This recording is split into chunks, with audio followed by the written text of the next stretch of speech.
दादी हमके आपके मारे के बाद मारा, हम पे गुस्सा करे के बाद करा, बाकी प्लीज हमके घर से जाए के मत बोला। प्रज्ञा के कह दी ई सब दिखा के हमके इमोशनल ना करे, ना तो हमार दिल पिघले वाला बिया, ना तो हमार फैसला बदले वाला बिया। प्रज्ञा इनका बोल दे कि हम फिर से इनकर दिल में जगह बनावे खातिर करता नहीं, इनकर मार खाए खातिर करता नहीं, ताकि इनकर गुस्सा, इनकर नफरत जो हमरा खातिर इनके दिल में बहु निकल जाए। पता बता दी, जब हम ये घर से जात रही ना, तब प्रज्ञा हमरा से पूछले कि हम जाहिब कहाँ। हम कहने की बहुत बड़ दुनिया बा, हम कहूं भी चल जाइब, लेकिन यहाँ से जाए के बाद हमके पता चलल कि हमार दुनिया आपसे शुरू होकेला और आप यही खत्म होकेला। हमार माँ बाप, हमार टीचर, हमार दोस्त आप ही बानी दादी। दादी हम हर रिश्ता के बिना रह सकेली दादी, लेकिन आपके बिना ना रह सकेली। हम आपके नफरत, आपके गुस्सा, आपके मार सब सह सकेली दादी, लेकिन आपके बिना ना रह सकेली। खातिर हमके घर से जाए के मत कहीं दादी। हम जाना था नहीं कि हमरा से बहुत बड़ गलती हो गई, लेकिन वो गलती हमरा से अनजाने में भइल दादी। वो हमार पास लाइफ अफेयर रहे जेकर हमार जिंदगी में कोनो इंपॉर्टेंस, कोनो मायने नहीं खे दादी, लेकिन वो रिश्ता खातिर हम ये रिश्ता के खराब ना कर सकेली दादी। दादी प्लीज हमके जाए खातिर मत कहीं। बचपन में हम अपन मॉम डैड के बिना जी लेनी, लेकिन अब हम आपके बिना ना जी सकेनी दादी। दादी अगर आप हमके माफ ना करब तो, जब तक आप हमके माफ ना करब हम आपके पैर ना छोड़ब दादी। हम कहूँ ना जाइब दादी, प्लीज हमके माफ कर दो दादी,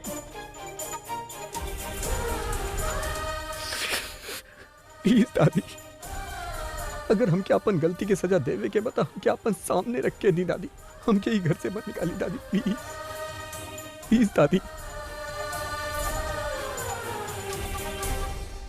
का भइल? का सोच रहल बाड़ा? सोचता नहीं कि दादी का बोली है, कहीं वो ना बोल देनी तो। और अगर हाँ बोल देनी तो?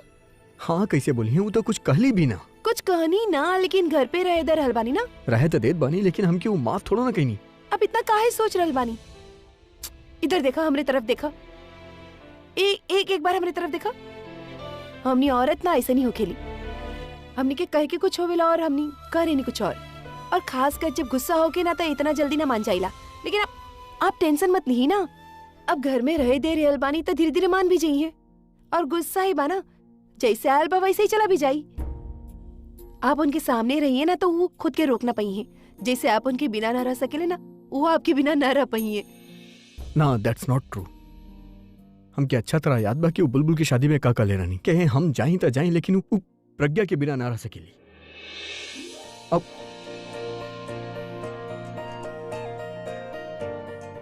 हे बैठल का पड़ू तू?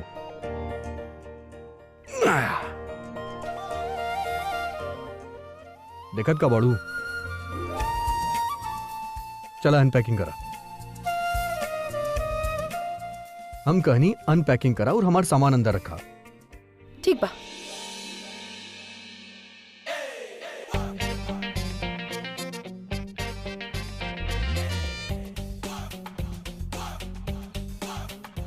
अरे वहां पे ना, ठीक से यहाँ पे रखा। हाँ, अपन जगह पे, बेड के पास। जब हम उतरी तो हमारा पैर गंदा ना होके के चाहिए, करेक्ट?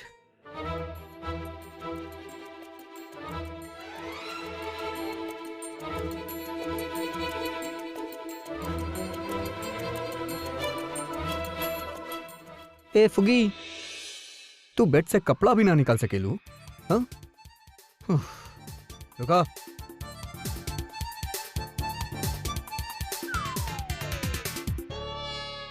हाँ, ये तो हाँ।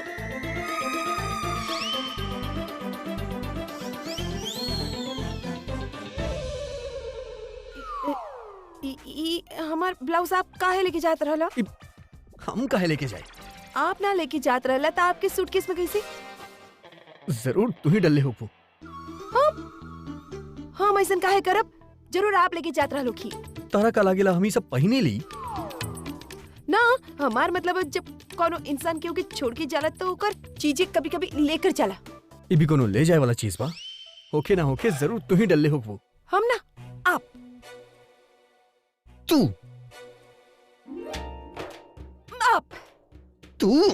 आप ना, तू देखा, अब मत मरिया वरना हम आपके। नाटका हाँ धमकी देता रू?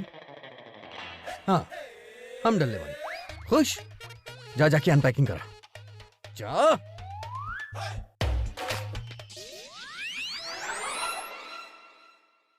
Good morning ma'am. Good morning. अभी सर उठ गईले? अभी सा तो रूम में बाड़ा नहीं ना, वो अर्ली मॉर्निंग ही कहीं चल गए। ठीक बा, तू भी जा। जी।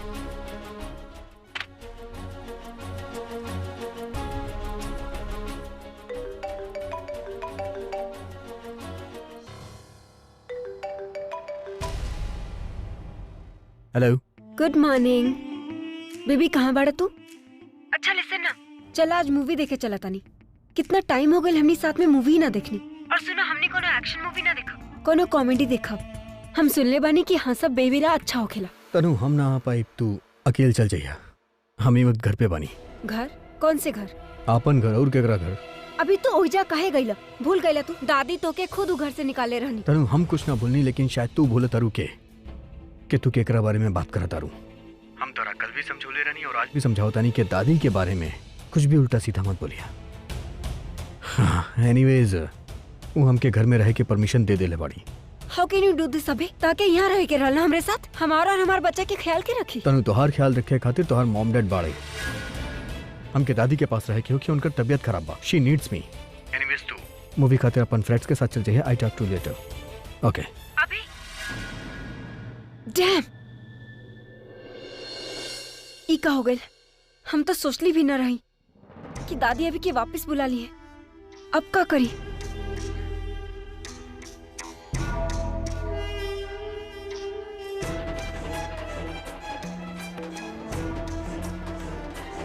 हाँ आलिया, वो हमार हेल्प करी। ओकरे पास हर प्रॉब्लम के सॉल्यूशन होखेला।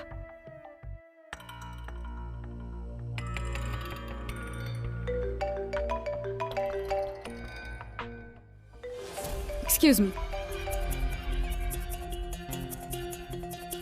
Just excuse me. बोला तनु। आलिया, आलिया कहाँ बाड़ा तू? अब हमके तरह से मिले के बा। I need your help. Help हमरा से? हाँ आलिया, हम एगो बहुत बड़ प्रॉब्लम में बानी। रियली? तई तहरा के पहले सोचे के चाहत रहे ना? ई प्रॉब्लम तो तहरे क्रिएट कइल बाना, तो तू ही ये के सॉल्व करा। ओके प्लीज आलिया, ए टाइम गुस्सा करे के ना बा। I really need you. You need me? तो ई नीड तब कहाँ गइल रहे तनु, जब तू हमके भी ना बतबलू कि तू भाई के बच्चा के माँ बने वाला बाड़ो। लेकिन आलिया हुआ, you know what, I am really busy, so stop bothering me.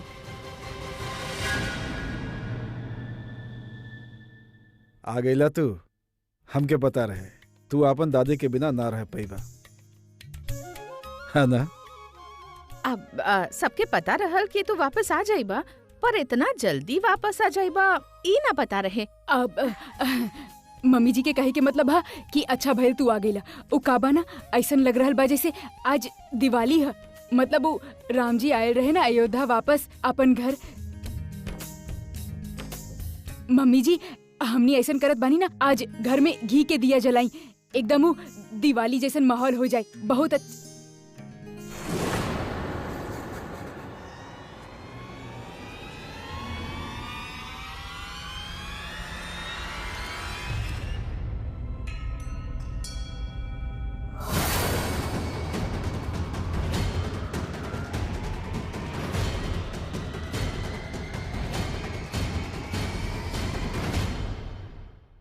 Diwali छोटा भाई के आइला पे ना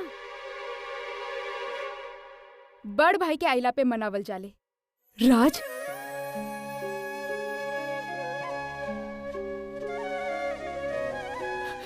राज ई तू ही बड़ा ना? हमार मतलब तू तू तू यहाँ पे कहीं हम सपना तो ना देख रहल बानी? सपना ना देख रहल बाड़ू आप मिताली भाभी, बल्कि राज भैया के ई घर में लावे के आपके जे सपना रहल ऊ अब पूरा हो गई। तू कैसे? एक्चुअली वो हमारे एगो लॉयर फ्रेंड है जेकर अंकल हाई कोर्ट में जज बानी, तो उ दोनों के मदद से हम राज भैया के घर में वापस ला सकनी। पर आलिया तू कैसे, मतलब कैसे अरे तू हटा यहाँ से। हमार बेटा इतना दिन बाद वापस आइल बा। अरे राम जैसन बेटा बा, हमार आँख तरस गइल हमारे के देखे खातिर। तोहरा के देख के हमके कितना खुशी हो रहल बा हम बता ना सकीला। बंटी बबली के ते आँख तरस गइल बा तोहरा देखे खातिर। आलिया, ये सब तोहरा वजह से भइल। हमनी के तोहर एहसान जिंदगी भर ना भूलब। कैसन बात कर रहल बानी आप ताऊ जी? एहसान कौनो बात के? वैसे भी ये सब कुछ हम अपना ला ही कहीं। हाँ, I mean, आप सब लोग इतना ज्यादा खुश बाड़े और आप सब लोगन के खुश देख के हम भी तक इतना खुश बानी तो हमरा ला ही तो भइल सब कुछ। नमस्ते भैया। अरे रुको रुको, ठीक बा, खुश रह। राज भैया, ये रचना आकाश की वाइफ, कुछ दिन पहले ही दोनों की शादी हो गई।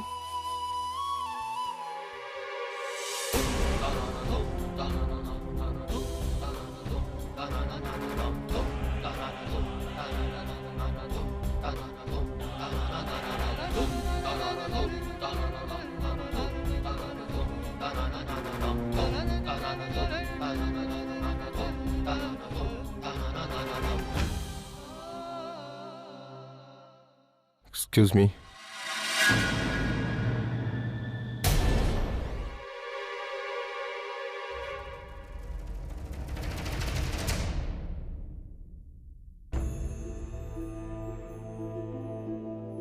आप फिर से वही सब सोच रहल बानी? ना हो, राज के बारे में सोचत रहनी, कुछ अजीब बिहेव करत रहली हूँ। हाँ, कुछ बदलल बदलल लागत रहले। हो सकेला जेल में रख के ट्रॉमा होके, ओसे अब तक बहाना निकलल होके, शायद यही से ऐसा बिहेव करत होके। हो सकेला। थैंक गॉड भाई आप एजा बानी। ओ सॉरी, हम डिस्टर्ब तो ना कहीं? ना ना, बोलना आकाश। भाई आपके याद बा वो कॉन्सर्ट फ्रेंडशिप डे वाला, वो कमिट कैले रहनी ना करे के बाबू? हाँ आकाश, हम कॉन्सर्ट ना कर पाए, ओकरा कैंसिल कर दा। कैंसिल ना करबा? काहे भाई? आप ऐसे कॉन्सर्ट कैंसिल करबा तो कैसे चली? और आपकी शायद याद नहीं है, आप ही कमिट कैले रहनी वो करे खातिर। भाभी प्लीज आप कुछ बोली ना। हाँ जाई ना, और वैसे भी अब दादी की तबीयत पहले से बेहतर भी है ना। पर हम कैसे जा सकेली, हम तक कोनो नया गाना भी ना बनेले बा। अरे लेकिन आपकी इतना सब हिट गाना ऑलरेडी है और आप वो सब तो सुना सकेले ना। हमार गिटार नहीं के काम करत। गला तो काम कर रहल बना, फिर बहाना काहे ढूंढ रहल बड़ा? का हम बहाना बनावत तारी? और ना तो का, आप ना घर में रहत रहत आलसी हो गए। लेकिन काम के मामला में हम आपके आलसी ना होके दे। आप कमिट कैले बाड़ त आपकी जाए के पड़ी। हमार मन नहीं के करत। अरे आकाश, तू का कहला कि फ्रेंडशिप डे के कॉन्सर्ट है ना? एग्जैक्टली भाभी। तब तो आपके करे के ही पड़ी, आपकी नया फ्रेंड खातिर। ऐसन बात बा त दोस्त के खातिर ये भी सही। ऑलराइट भाई, गेट रेडी, तुरंत तैयार हो जाए। थैंक्स भाभी। अब का करी, केकरा से हेल्प मांगी? अभी हमरे घर आके भी वापस चल गई और एकर दादी अभी के रहेला वापस अलाउ भी कर देली। हमके तब वो आवे ही ना दी। कितना कुछ सुना के आयल रहे हम उनके, और वो आलिया वो हमार हेल्प करे से मना कर देला। तब बचल के प्रज्ञा, अब एगो उहे बिया जे हमार इम्पॉसिबल टास्क के पॉसिबल कर सकेले। एगो आखिरी चांस तो लेवे के ही पड़ी। आप अभी तक तैयार ना भइला? अरे इतना भी का जल्दी बा? ई कोनो हमार पहला कॉन्सर्ट थोड़ा ना बा। सबसे ज्यादा टाइम आपके लागेला तैयार होके में, और आप ही का टाइम पास कर रहल बड़ा। अरे हमके 2 मिनट लागेला। तू एगो काम कर, तू जाके तैयार हो जा। कॉन्सर्ट में लोग आपके देखे हरल बड़े, हमके ना। गेम खराब कर दे।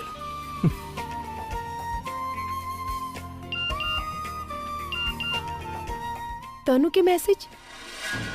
अब तक जी हमार हेल्प कैले बाड़ो, ओकरा ला थैंक्स प्रज्ञा। पर अब हम अपन हेल्प खुद करब। इनफैक्ट हम डिसाइड भी कर लेले बानी कि हमके और हमार बच्चा खातिर का करे के बा। सॉरी अगर हम तहरा के देहल अपन प्रॉमिस पूरा ना कैले होखी त। हे भगवान, इ तनु अब का करे वाला बिया? I am looking very good, thank you very मच। का करी, इनके बताएं कि ना? अगर बताओ नहीं तो ये कॉन्सर्ट में ना चाहिए, और हम ना चाहता नहीं कि प्रॉब्लम के वजह से इनके करियर पे कोनो असर पड़े। चलो लेट्स गो। आप जाइए, हम ना पाइप। ना जा पाइप के का मतलब बा? अरे तू ही हमरा से कहलू कि हम ई कॉन्सर्ट अपन नया फ्रेंड खातिर करी। अगर तू ना आइबू तो हम गाना केकरा खातिर करब। Let's go. हाँ हम कहले रहनी, लेकिन अचानक एगो जरूरी काम आ गइल, ऊ पूरा करब जरूरी बिया। ई बहाना मत बनावा। तू हमके फोर्स कैलू कॉन्सर्ट करे खातिर, अब चला हमरा साथे। देखो प्लीज जिद मत कर, हम ना आ पाई। तो हम भी ना जा पाई। अरे लेकिन आप समझे कि कोशिश करे नहीं, काम बहुत जरूरी भी, अगर हम ना गए नहीं तो देखा ऐसा करता नहीं, आप कॉन्सर्ट में जा, हम अपन काम पूरा करके आपकी डायरेक्टली वही से मिलता नहीं, ठीक बा? प्रॉमिस? प्रॉमिस। देखा दोस्ती में प्रॉमिस देता रहूं, तोड़िया मत। हाँ ना तोड़ब। ऑल द बेस्ट। शुभ। हमके यही बखत तनु के घर जाए के होगी। तनु तनु घर पे ना बिया।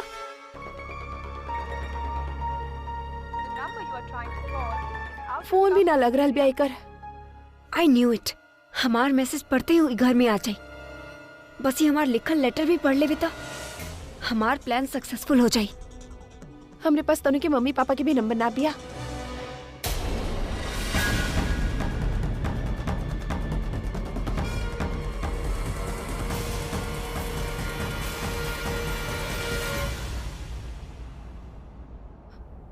Mom dad I am sorry, हम बहुत कोशिश कईनी एगो ऐसन बेटी बने के जौना पे आप दोनों प्राउड फील करे, पर हम आपके जिंदगी के सबसे बड़ शर्मिंदगी बन गई नी।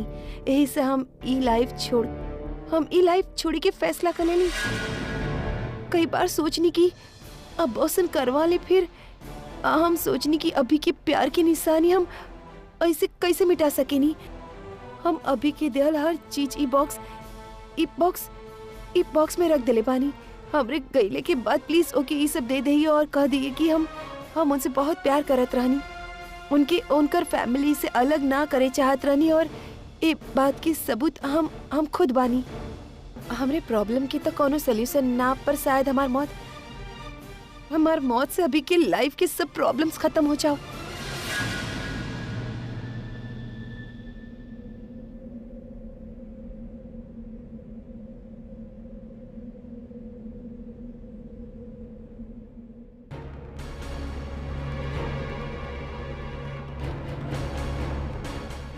तनु कहाँ बाड़ू तू? हमके ओके ढूंढे की पड़ी। ऐसे पहले क्यों कोनो गलत कदम उठावे? प्लीज फोन उठावे प्लीज। भैया वो 502 में तनु मैम रहे नहीं, आपके पता बा वो कहाँ गई रानी? जी आज तो सवेरे से बाहर ही ना आईली। का? हाँ मैडम, हम आज सवेरे से यहाँ बने, हम उनके निकलत ना देखनी। बाहर ना गई, घर पे भी ना बिया, तो वो कहाँ बिया? अरे प्रकाश सुना? हाँ? मैडम ई प्रकाश बाड़न तनु मैडम के फ्लैट में काम करेलन। आप एगो काम करिए, एकरा से पूछ ली। भैया वो आपकी पता बा वो तनु मैम कहाँ गई बानी? हाँ टेरेस पर। और आपकी ड्यूटी खत्म हो गई? वो हमके हमेशा खातिर छुट्टी दे देनी, और कल बानी काल से काम पर आए के जरूरत नहीं है।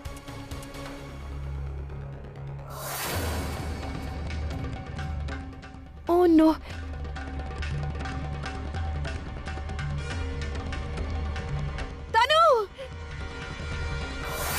तनु प्लीज नीचे आ जाओ, प्लीज रुक जाओ प्लीज। ना प्रज्ञा, हमके मत रुका। दिखा तनु, दिखा प्लीज ऐसा मत कर। तू एक बार हमारी बात सुन ली प्लीज।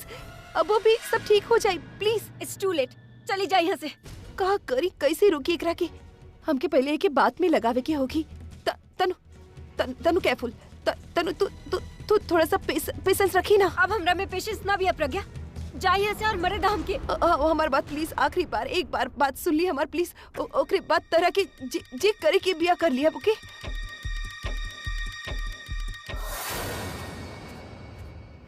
ओह गॉड, सो स्कैरी। कितना डरावना भी है। पता ना लोग इतना हाइट से सुसाइड कैसे करेले। हमके तो नीचे देख के ही चक्कर आ रहल बिया। का कर रहल बाड़ू प्रज्ञा? जल्दी आवा, बचावा हमके। प्रज्ञा गुड बाय, हम जा रहल बानी। अभी कितना कह दिया कि हम उसे बहुत प्यार करेनी। बाय।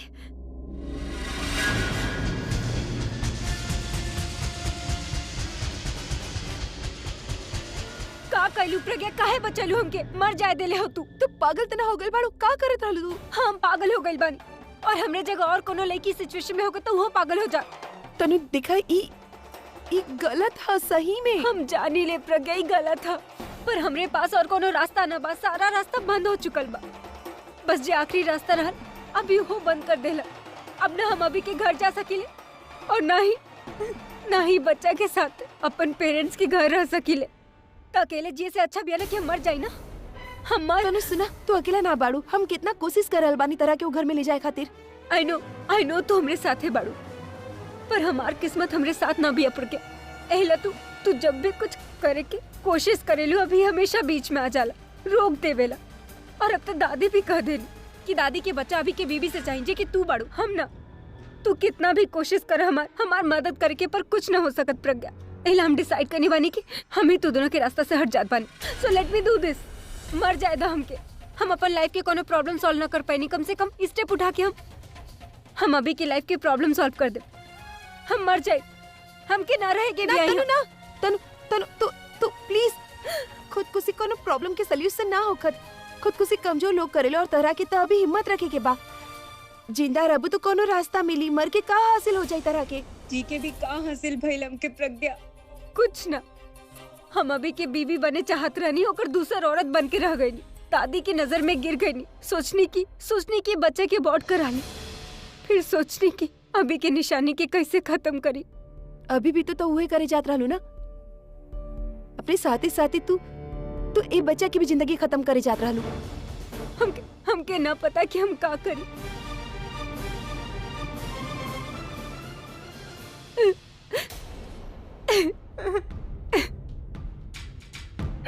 अब जी के चाही ना बचल प्रज्ञा। केकरा ला जी के बा हमरे साथ। हम देखनी है प्रेग्नेंट लेडी के ओकर कैसे ख्याल रखल जाला, कैसे खुश रखल जाला ओके। ये हम सुबह से लेके शाम तक सिर्फ स्ट्रेस में होखिले। ना हमरे पास प्यार भी, ना हमरे बच्चे के पास ओकर पापा। आई मिस हब, आई रियली मिस हिम। आधी रात में ओकरे बारे में सोच के उठ जाइले।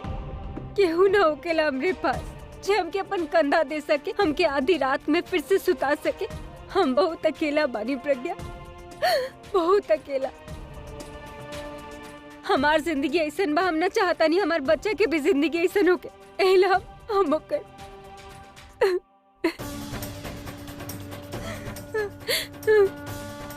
प्लीज संभाला अपने आप के। तरे साथ जे भयल बा तरे बच्चा के साथ ना होखी, प्रॉमिस। हम ही बच्चा के कसम खा के कहत बानी, एक ही एकर हक और एकर पिता के नाम हम दिलवाइब। तू सच कर रहल बाड़ू? ठीक बा प्रज्ञा, हम तोहरा पे फिर से भरोसा करतानी, पर एक बार हमार भरोसा मत तोड़ी। लास्ट चांस दे रहल बानी तोहरा के, काहे कि एकरे बाद हम केहू के भी ना सुना। Thank you.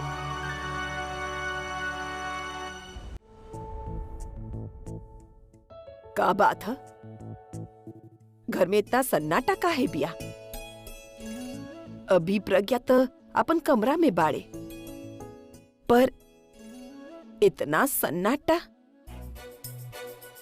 अंदर से कोनो आवाज भी तो ना आ रहल। कहीं अभी प्रज्ञा के लेके चल तो ना गइल?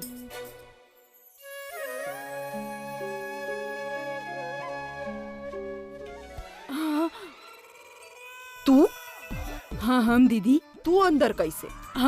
हम बाहर आवत रहनी ना। मतलब तू का करत रहलू अंदर? हम बाहर से जात रहनी, हाँ। तो अंदर से बहुत सब आवाज आत रहे। हम सोचनी चल के देख ली,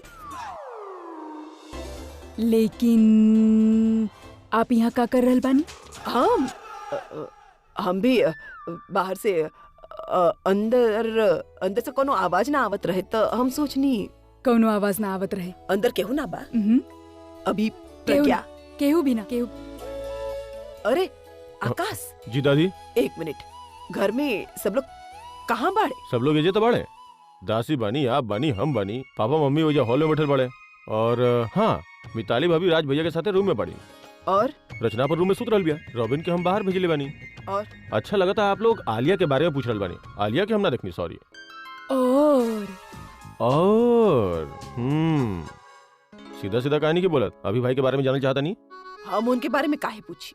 हमने काहे पूछब? Very good. हाँ। एगो बात पूछी आप दोनों से, आप दोनों सीआईडी की तरह अभी भाई के रूम के बाहर का कर रहल बानी? अरे कौनो सीआईडी वीआईडी ना करल बानी हम लोग।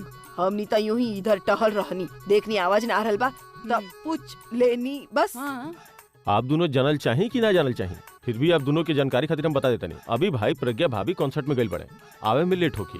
ठीक बा, वो कॉन्सर्ट में जाओ, सर्कस में जाओ या मेला में जाओ, हमनी के का करे के बा? हाँ ना दीदी? हमनी ला उनकर घर में होखब ना होखब एक के बराबर है। देखी आप लोगन के अपन जानकारी मिल चुकल बा, ओके?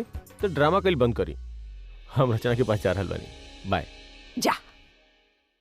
हम अपन लाइफ के कोनो प्रॉब्लम सॉल्व न कर पाएनी, कम से कम स्टेप उठा के हम अभी के लाइफ के प्रॉब्लम सॉल्व कर दे। हम मर जाए। कैसे मनाई दादी के? कैसे बोले कि उनके तनु के अपनावे के होखी? अभी उनसे कोनो भी बात कहनी तो वो बहुत गुस्सा होखी है। पर बात तो करे के होखी, वरना तनु तो एक बार कुछ करी बैठी और अगर ओके या ओकरे बच्चा के कुछ भी बल तो ओकर जिम्मेदार हम होखब ना। हमके कुछ करे के होखी, वो यही बखत।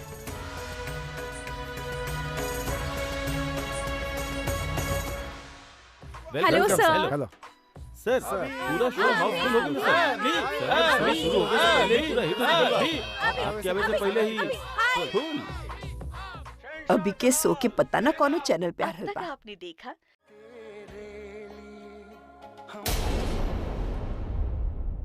दादी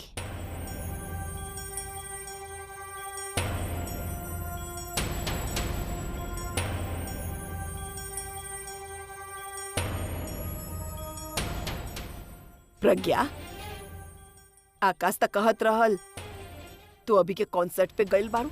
जाइब, लेकिन बाद में जाइब। बाद में काहे? आपसे कुछ जरूरी बात करे के बा। हाँ बोला।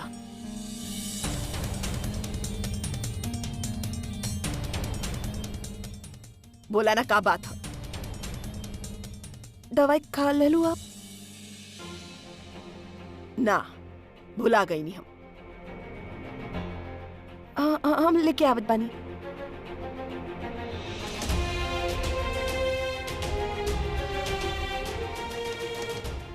का करी, हमार तो हिम्मत ही ना हो रहा, पर बात तो करे के पड़ी।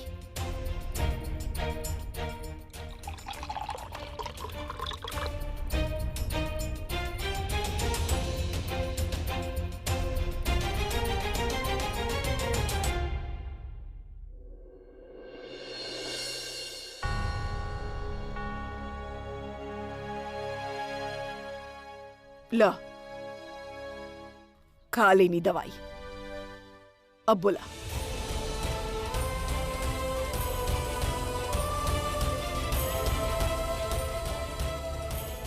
अब बोला। सूप पी लानू आप?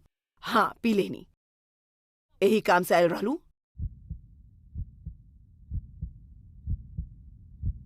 ना, आज ही मत कह के बोले के ही होगी। दादी आप तनु और इनकर शादी करवा दी।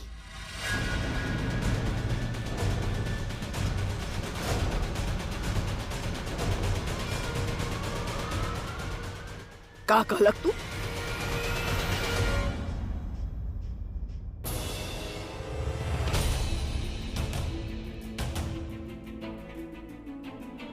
प्लीज आप इनकर शादी तनु से करवा दी। तहर दिमाग तो सही बिया। तू अपन पति के शादी केहू और से करवावे चाहताड़ू? का करल बाड़ू तू? दादी आप हमार पूरा बात सुन लिया। कोनो बात ना सुने के बिया हमके। तार हर बात हम मान ले। एकर मतलब ई त ना तू जे बोलबू हम मान चल जाए। का बोल रहल बाड़ू तू? अरे खुश किस्मत हो खेली ऊ औरत जे सुहागन चल जावेनी, और तू जीते जी, अरे जीते जी आपन सुहाग के केहू और के नाम कर रहल बिया। ई का सोच रहल बाड़ू? दादी वैसे भी हमनी के रिश्ता तो हम जोड़ ले रहनी ई रिश्ता, अगर तरह की याद होखे तब। और हमरे घर में ऐसन बहुत रिश्ता जे बाना बड़ लोग ही बनावेले, बड़ लोग ही जोड़ेले, और छोट के कोनो हक ना कि ए रिश्तन पे कोनो सवाल खड़ा करे। दादी हम कोनो सवाल ना कर रहल बानी, हम बस प्रज्ञा तू ए रिश्ता के तोड़ तो रहल बाड़ू ना, पर ऐसा ना होखी। हमार बात कान खोल के सुन ली। हम ही डिसाइड करब कि घर में कौन से रिश्ता सही बा और कौन से गलत बा। ए बारे में अब तू कोनो बात ना ही करा ता अच्छा पिया। ऐसन ना होखी त ना होखी। हम हर फैसला में आपके साथ देनी, काहे कि आप ई घर के बड़ा बानी, लेकिन ई फैसला आपके ई घर की दादी बन के ना एगो औरत बन के लेवे के होखी। एगो औरत जे दूसरा औरत के साथ गलत ना होके दे सकत। दादी ये फैसला हमरा ला भी बहुत मुश्किल है, लेकिन हम ले रहल बानी, काहे कि ई सही है। हम उनके साथ ही शादी के कसम खैले रहनी, मगर हमनी के ई कसम केहू और के साथे खाए खातिर कह रहल बानी तो कौनो तो वजह हो कि आप एक बार सोच के देखी। हमके कुछ ना सोचे के बा, ना कुछ सुने के बा। तहरे बात के त ना कोनो सिर बा ना कोनो पैर बा। हाँ। अब ई त माने ली कि हम इनसे प्यार करीले। प्यार में क्यों आपन ना, बल्कि आपन प्यार की खुशी देखेला। और तहार खुशी कोने में बिया ये हम जानी ले। तहार खुशी बिया अभी के खुशी में। लेकिन दादी केहू के खुशी छीन के हम कबो खुश ना रहब। तू केहू के खुशी ना छीन रहल, तनु तहार खुशी छीन रहल बिया जान बूझ के कि अभी शादीशुदा है, फिर भी ओकरे साथे अभी गलत कैले बा। लेकिन तनु पाप कैले बिया, पाप। और तू ऐसा ना कर सकत। तू तनु जैसा ना हो सकत। ऐसे तनु से ज्यादा हमके तहरा पे गुस्सा रहल बिया। तनु तो सोचेले एगो शादीशुदा आदमी के बच्चा के माँ बने में कोनो बुराई नहीं खे, और तू ई सोच रहल बाड़ू कि आपन पति के शादी कोनो और औरत के साथे करे में कोनो बुराई नहीं खे। कैसन सोच बिया तहार। दादी हम कोनो भी औरत से उनकर शादी करावे खातिर ना कर रहल बानी ना, ओकरे शादी करावे ला कर रहल बानी जे उनके बच्चे की माँ बने वाला बिया। अब काहे भूल रहल हूँ, तनु के बच्चा होकला के साथ साथ आपके ही पोता के खून है दादी। प्रज्ञा,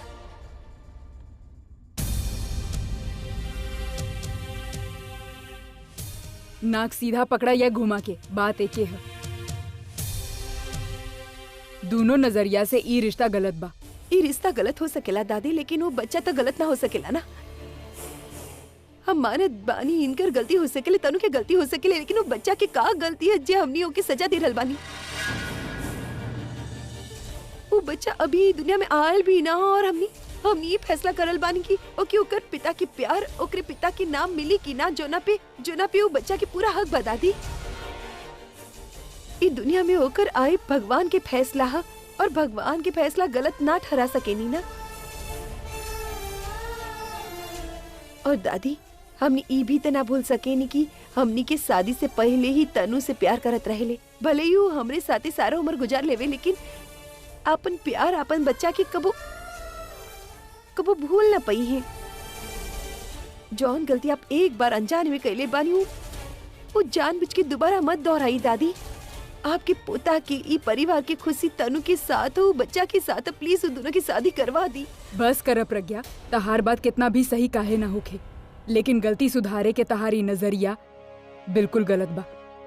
ना दादी, गलत तब होगी अगर तनु के एक घर में अपनावल ना जाई। दादी प्लीज, आपके एक फैसला से कई जिंदगी सवर जाई। तहर जिंदगी, तहरे जिंदगी के का, तहरे माँ के हम वचन देले रानी कि उनकी बेटी के हम अपन बेटी बना के रखब। का जवाब देब हम उनके, का जवाब देब तहरे माँ के हम।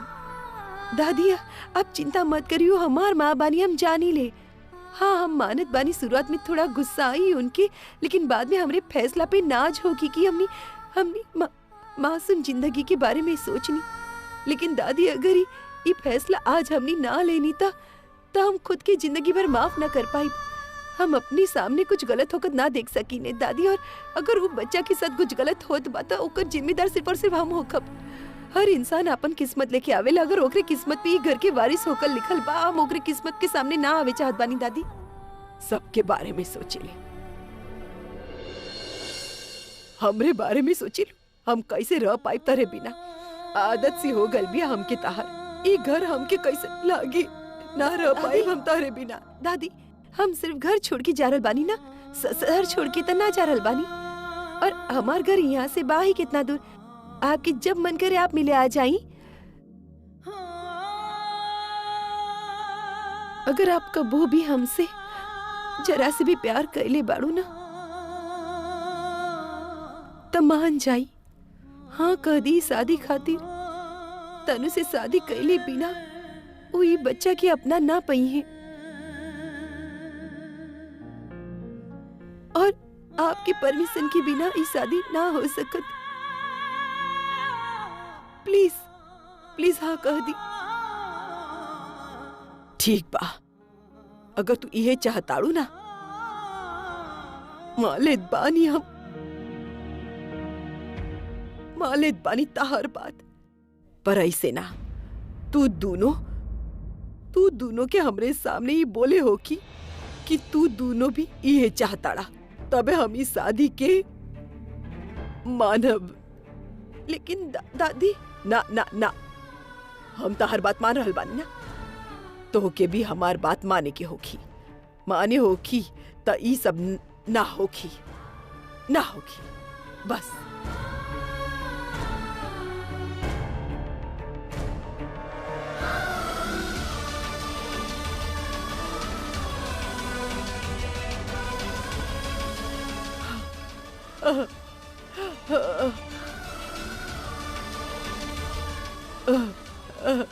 इंदु बहुते हौसला वाला बनी। ये सब का समझ।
आलिया, इतना देर कहाँ लगा देला, हम कब से वेट कर रहल बानी। भीड़ देख लू बाहर।